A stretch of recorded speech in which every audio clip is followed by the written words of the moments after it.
بسم اللہ الرحمن الرحیم، الصلاۃ والسلام علی رسول الکریم، اما بعد۔ صدقہ فطر کب اور کن پر واجب ہوتا ہے اور اس کا مصرف کیا ہے؟ صدقہ فطر فطرانه چې تمنګ وایو پښتو کې کله او چا باندې چې کوم دی واجب ده، دې ته سرسایه هم وای، او د دې مصرف یعنی کم ځای کې دا من خرچ کولی شو. نو جو مسلمان اتنا مالدار ہو کہ اس پر زکوٰۃ واجب ہو یا اس پر زکوٰۃ تو واجب نہیں، لیکن ضروری اسباب سے زائد اتنی قیمت کا مال یا سامان اس کے پاس موجود ہے جس کی قیمت 52.5 تولہ چاندی کی قیمت کے برابر پہنچتی ہو، تو اس پر عید الفطر کے دن صدقہ دینا واجب ہوتا ہے، چاہے وہ مال تجارت کا ہو یا نہ ہو، اور چاہے سال پورا گزر چکا ہو یا نہ گزرا ہو. اور اس صدقہ کو شرع میں صدقہ فطر کہتے ہیں.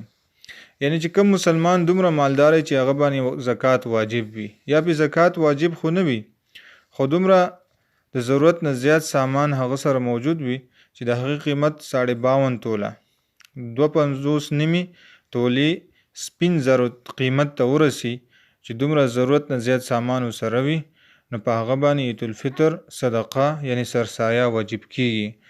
اگر چې هغه مال د تجارت وي یا تجارت نه وي، هغې باندې کال تیر شوی وي یا تیر شوی نه وي، نو په دې باندې سرسایه واجب ده، او دې ته په شریعت کې صدقہ فطر وي. عید الفطر کے دن جس وقت فجر کا وقت ہوتا ہے، یعنی جب سحری کا وقت ختم ہوتا ہے، اسی وقت یہ صدقہ واجب ہوتا ہے.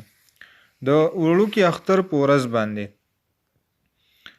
سټم چې فجر شروع کیږي، یعنی د پښمنی نه وروسته کله چې د پښمنی وخت ختمیږي، نو د هغه وخت نه دا سرسایہ واجب کیږي.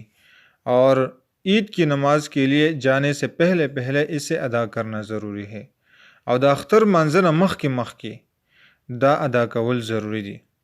اگر عید الفطر کی نماز سے پہلے ادا نہ کیا گیا تو بعد میں بھی ادا کرنا ہوگا.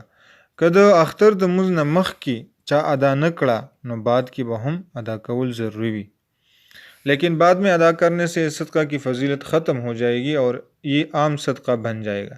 خود اختر د مانځه نه وروسته که څوک دا صدقه دا سرسایه ادا کی، نو دا به یو عام صدقه، بلکې د دې فضیلت به درته نه ملاویږي کوم چې د سرسایه فضیلت وي. نیز عید الفطر کی نماز کے بعد تک تاخیر مکروه ہے، اور د اختر نه وروسته صدقه فطر ورکول، دومره تاخیر کول چې د اختر مونځ مو شي، د هغې نه بعد ادا کول، دا مکروه دی. غریب کی ضرورت کو مد نظر رکھ کر یہ صدقہ عید الفطر سے پہلے رمضان المبارک میں بھی ادا کیا جا سکتا ہے. د غریبانانو ضرورت ته دې وکتلی شي، او د اختر نه مخکې په رمضان المبارک په ټوله میاشت کې، یعنی د اختر نه مخکې دا ادا کولی شي، او دا چې کوم د غریبانانو ته ورکولی شي. صدقہ فطر کا مصرف وہی ہے جو زکوٰۃ کا مصرف ہے، یعنی مسلمان فقیر آدمی جو سید ہاشمی نہ ہو.